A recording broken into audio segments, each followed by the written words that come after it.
ॐ ऐं दुर्गां शिवं शान्तिकरीं ब्रह्मणीं ब्रह्मणोऽप्यां सर्वलोकपुनोतिं च पुनामामि सदा शिवां मङ्गलं शोभनं शुद्धं निष्कलं परमङ्गलं विश्वेश्वरीं विश्वमातां चण्डिकां प्रणमामहं सर्वं देवमयीं देवीं सर्वलोकभयापहं ब्रह्मेश विष्णुनमितं प्रणमामि सदा मां बिन्धस्तां बिन्धनीलयं दिव्यस्थाननिवासिनीं योगिनीं योगजननीं चण्डिकां प्रणमामहं ईशानमातरं देवविश्वरी विश्वप्रियां प्रणतोऽस्मि सदा दुर्गा संसारवातारिणीं इदं पठति शस्त्रं सिन्वादुवापि च नरो मुक्त सर्वपापभ्यो मोचते दुर्गायुष्यः।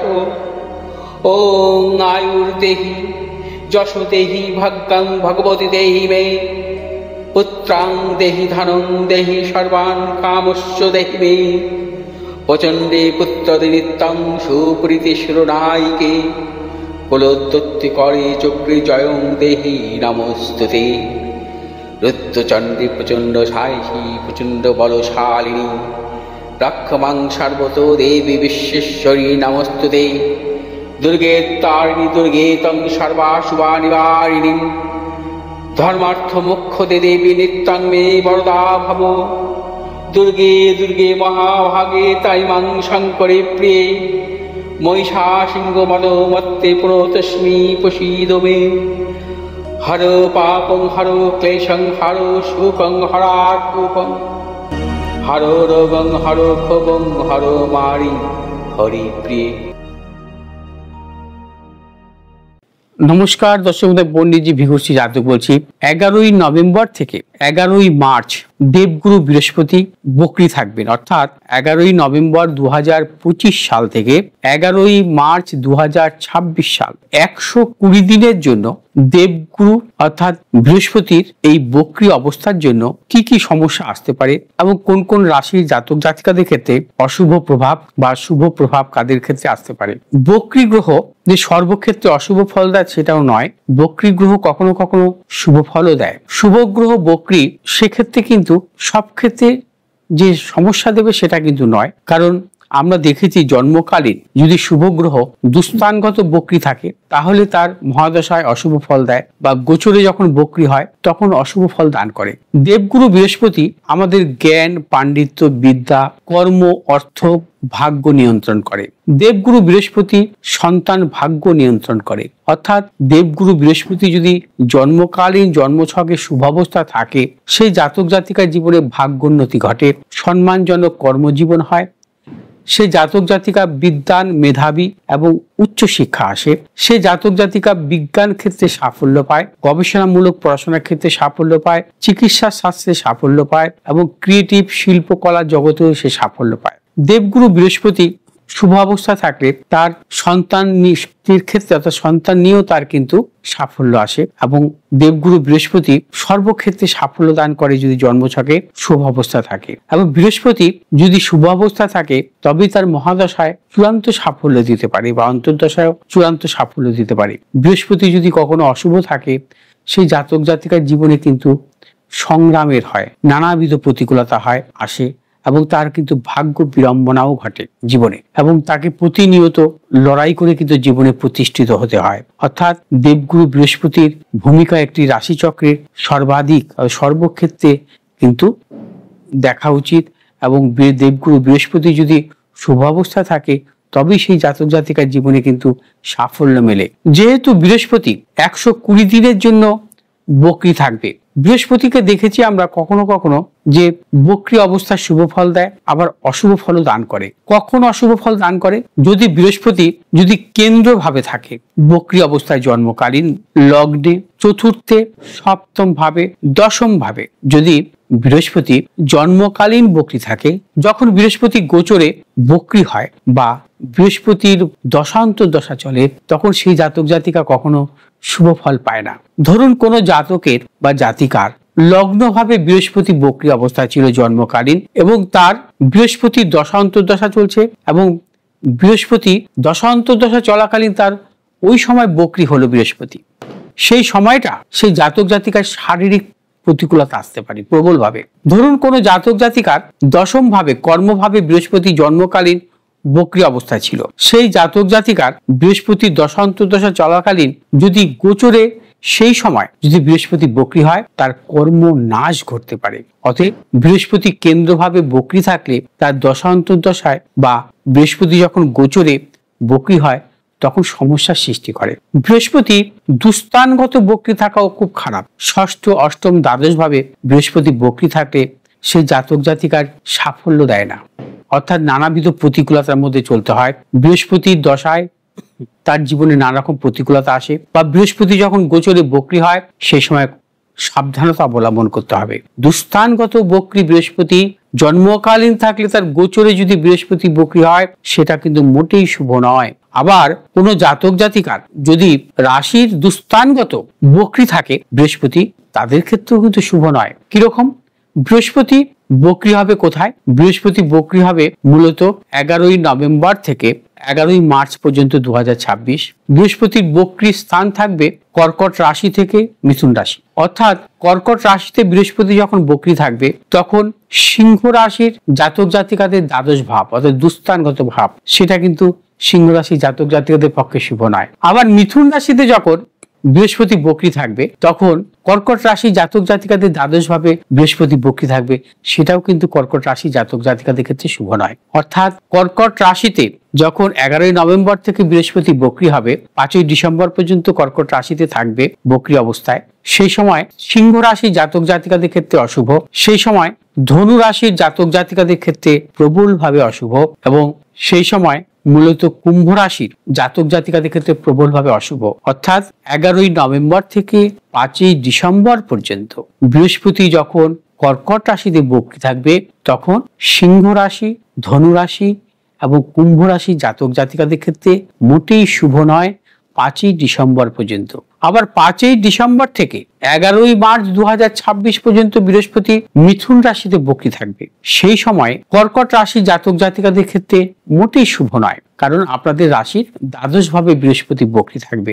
এছাড়া মকর রাশি জাতক জাতিকাদের ক্ষেত্রে বৃহস্পতি মিথুন রাশিতে বক্রী থাকার জন্য শুভ নয়। মকর রাশি জাতক জাতিকাদের ক্ষেত্রে নানাবিধ প্রতিকূলতা আসবে, এবং বৃশ্চিক রাশি জাতক জাতিকাদের ক্ষেত্রে সতর্কতা অবলম্বন করতে হবে। অর্থাৎ 5ই ডিসেম্বর থেকে 11ই মার্চ পর্যন্ত মিথুন রাশিতে বৃহস্পতি যখন বক্রী থাকবে তখন কর্কট রাশি জাতক জাতিকা, মকর রাশির জাতক জাতিকা, বৃশ্চিক রাশি জাতক জাতিকাদের ক্ষেত্রে সতর্কতা অবলম্বন করতে হবে বৃহস্পতি এই বক্রী অবস্থায়। কারণ প্রথমেই আমি বলেছি যে দেবগুরু বৃহস্পতি দুস্থানগত বক্রী থাকা কখনোই শুভ নয়। তেমনি জন্মকালীন যদি কোনো জাতক জাতিকার জন্মছকে বৃহস্পতি যদি বক্রী থাকে, বৃহস্পতি যদি তাদের জন্মছকে দুস্থানগত বক্রী বা কেন্দ্রভাবে বক্রী থাকে সেটাও কিন্তু শুভ ফল দেয় না, সেই বিষয়েও সতর্কতা অবলম্বন করতে হবে।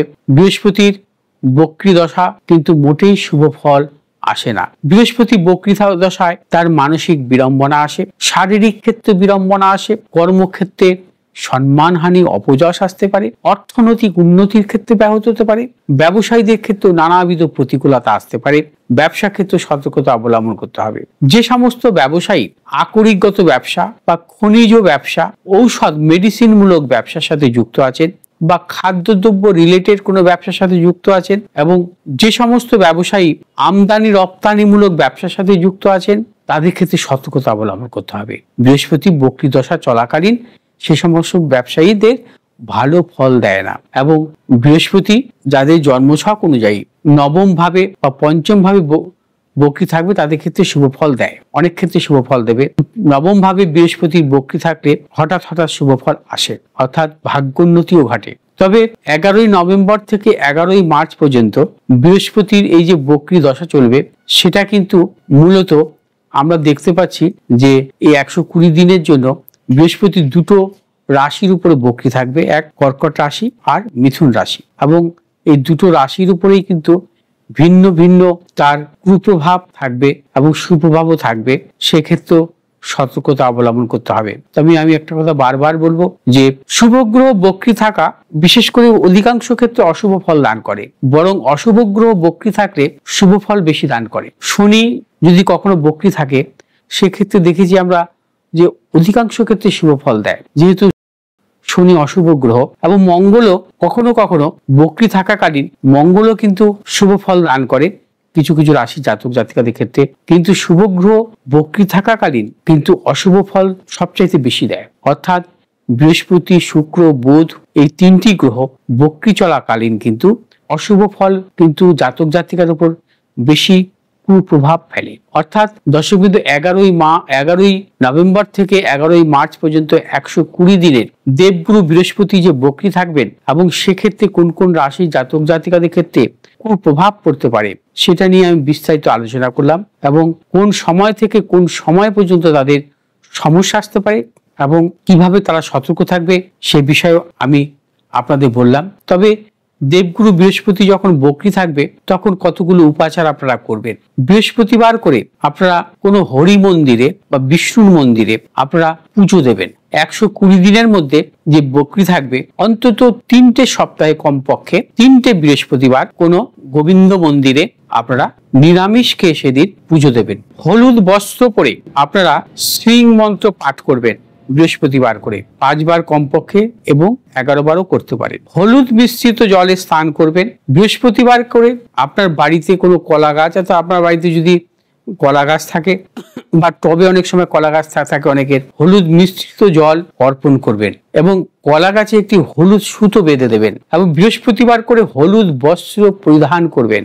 আপনার গৃহে হতে পারে বা কোনো মন্দিরে হতে পারে ছোট্ট কিছু সোনার আপনি কোনো দেবতাকে অর্পণ করতে পারেন। ধরুন আপনার বাড়িতে কোনো ঠাকুর আছে, অর্থাৎ মা লক্ষ্মী আছে, মা লক্ষ্মীকে একটি সোনার টিপ পরিয়ে দিলেন, ছোট্ট একটি সোনার টিপ আপনি মা লক্ষ্মীর কপালে পরিয়ে দিলেন আপনার গৃহ মন্দিরের, সেরকম সোনা কিছুটা অর্পণ করবেন। এই সময় সোনা হচ্ছে বৃহস্পতির শুভ ধাতু, অর্থাৎ এই ধাতু সোনা যদি আপনি কখনো কোনো গৃহ মন্দিরে বা কোনো গৃহ দেবতাকে অর্পণ করেন সেটা শুভ। এছাড়া দুস্থ লোকেদের হতে পারে আপনি গম দান করতে পারেন, গম, সেটাও কিন্তু শুভ। অর্থাৎ বৃহস্পতি বক্রী চলাকালীন দান ধ্যান করা শুভ, গোবিন্দ মন্দিরে পুজো দেওয়া শুভ, বৃহস্পতিবার উপাচার পালন করা শুভ। আপনি অবশ্যই সুফল পাবেন, কারণ বৃহস্পতি দেবগুরু বৃহস্পতি বক্রী থাকলে অধিকাংশ ক্ষেত্রে দেখা যায় প্রভূত অর্থ নাশ হয়। দেবগুরু বৃহস্পতি বক্রী চলাকালীন কর্মক্ষেত্রে নানা রকম গুপ্ত শত্রু উন্নতির ক্ষেত্রে ব্যাহত হয়। দেবগুরু বৃহস্পতি বক্রী থাকলে ব্যবসা ক্ষেত্রে সুফল মেলে না, আপনি পরিশ্রম করছেন সে অনুযায়ী সুফল আসবে না। দেবগুরু বৃহস্পতি বক্রী থাকলে সন্তানের সাফল্য আসে না। দেবগুরু বৃহস্পতি বক্রী থাকলে সন্তানের অনেক সময় পদস্খলনও ঘটে। দেবগুরু বৃহস্পতি বক্রী অবস্থা থাকলে প্রবল পেটের সমস্যা আসে। দেবগুরু বৃহস্পতি বক্রী থাকলে দূরযাত্রার ক্ষেত্রে, অর্থাৎ দূরযাত্রায় যদি আপনি যান ব্যবসা ক্ষেত্রে বা কর্মক্ষেত্রে বা উচ্চশিক্ষার ক্ষেত্রে সাফল্য আসে না। দেবগুরু বৃহস্পতি বক্রী থাকলে দাম্পত্য জীবনে কলহ বৃদ্ধি হয়। দেবগুরু বৃহস্পতি বক্রী থাকলে এই সময় বিবাহ মতো অর্থাৎ মাঙ্গলিক কোনো যদি ক্রিয়া আপনি করতে চান সেক্ষেত্রেও কিন্তু নানা রকম সমস্যা আসতে পারে। কারণ 11ই নভেম্বর থেকে 11ই মার্চ এই সময়টা নভেম্বর মাস, ডিসেম্বর মাস, জানুয়ারি মাস, ফেব্রুয়ারি মাস অনেক বিবাহের মাস, এগুলো আমরা জানি এই সময়টা হয়।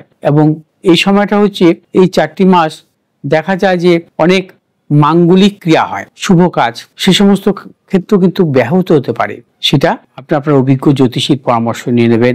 আপনার জন্মছক বিচার করিয়ে যদি কোনো অশুভ দেখতে পান যোগ এই বৃহস্পতির বক্রী চলাকালীন মাঙ্গলিক ক্রিয়ার ক্ষেত্রে, সেক্ষেত্রে কিন্তু সতর্কতা অবলম্বন করতে হবে এবং কি করণীয় তার কি প্রতিকার প্রতিবিধান সেটা কিন্তু আপনি জেনে নেবেন। কারণ কোনো কিছুই হঠকারিতার সিদ্ধান্ত নেবেন না, এর নানা রকম কুপ্রভাব পরবর্তীকালে আপনার উপর আসতে পারে। অর্থাৎ সেটা মানা না মানা আপনার ব্যাপার। অনেকে ভগবান মানে, অনেকে মানেন না, অনেকে জ্যোতিষ মানে, অনেকে মানেন না, সবকিছু তার নিজের উপর নির্ভর করে। অনেকে তো বলে ভগবান মানি না, ভগবান মানবে কি করে? নিজের উপলব্ধি যে না করতে পারবে সে ভগবানের উপলব্ধি কি করে করবে? এবং এরাই হচ্ছে ভগবান মানেন না। নিজের উপলব্ধি আগে করতে হবে যে আমি কে, আমার উপলব্ধি যখন আমি করতে পারবো তখন ভগবানের উপলব্ধি আমি করতে পারবো। অতএব এই দেবগুরু বৃহস্পতির এই বক্রি অবস্থা চলাকালীন কি কি করণীয় সেগুলো আপনি কোনো জ্যোতিষীর পরামর্শ নিয়ে নেবেন। যদি আমার এই ভিডিওটি আপনাদের ভালো লাগে আপনারা শেয়ার করবেন, লাইক করবেন, সাবস্ক্রাইব করবেন। ভালো থাকুন, সুস্থ থাকুন, নমস্কার।